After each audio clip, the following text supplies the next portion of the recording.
রুমাল দেখলেন যে উঠে গেল এবং শেখ হাসিনাকে ছেড়ে দাও। শেখ হাসিনাকে ফাঁসি দেওয়া হলো।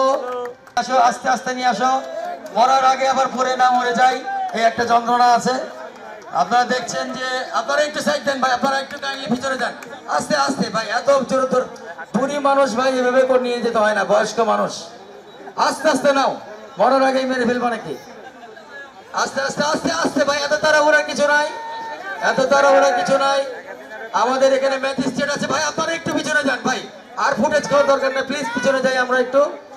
ভাই একটু দাঁড়াও, তোমরা তো ওয়েট করো না, চল্লাদ তুমি কি নিয়ম জানো না? দাঁড়াও, ম্যাজিস্ট্রেট আছে এখানে, আমাদের দামি ম্যাজিস্ট্রেট উপস্থিত আছেন, উনি ওখানে গিয়ে শেখ হাসিনার সাথে কিছু বার্তালাপ করবে, সেগুলো ব্যবস্থা আছে। আমাদের এখানে কালো কাপড়টা একটু পরে দাও, হুজুর আছে, কালো কাপড় আছে। ভাই আমি ম্যাজিস্ট্রেট সাহেবকে বলছি, দামি ম্যাজিস্ট্রেট সাহেব আপনি একটু উপরে আসেন।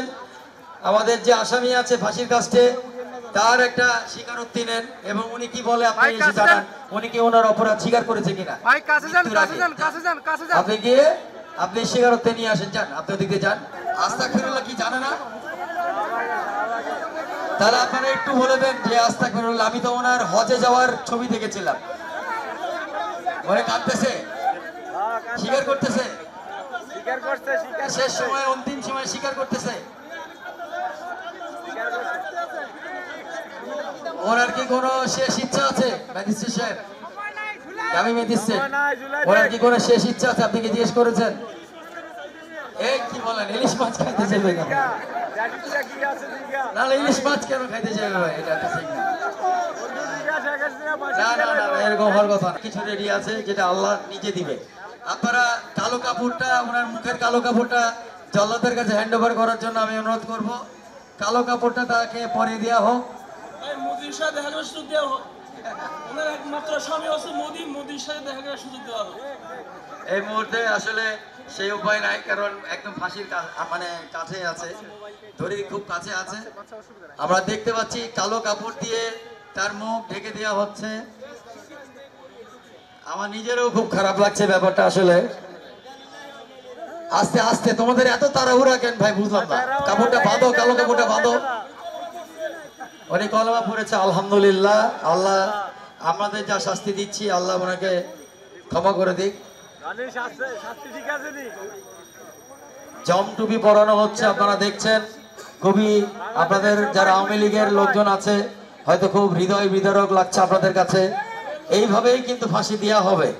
আমি বাংলাদেশ সরকারকে একটা সাহস দিয়ে যাচ্ছি, আমরা মৌলিক বাংলা এবং জনসাধারণ মিলে, যে তারা যেন এইভাবে করেই ফাঁসিটা কার্যকর করে। এবং দেখছেন আস্তে আস্তে সেই ফাঁসির দড়িটা কিভাবে তার গলার মধ্যে ঢুকে যাচ্ছে, মাথার মধ্যে দিয়ে প্রবেশ করানো হচ্ছে এবং টাইট করে দেওয়া হচ্ছে। আর তোমরা কিন্তু ছেড়ে দেওয়ার আগে এই এখান থেকে কিন্তু এই যে ম্যাজিস্ট্রেটের দিকে খেয়াল করো, এই যে এই রুমাল ম্যাজিস্ট্রেট যখন ফেলবে ঠিক সেই মুহূর্তে কিন্তু তোমাকে ছাড়তে হবে দড়িটা।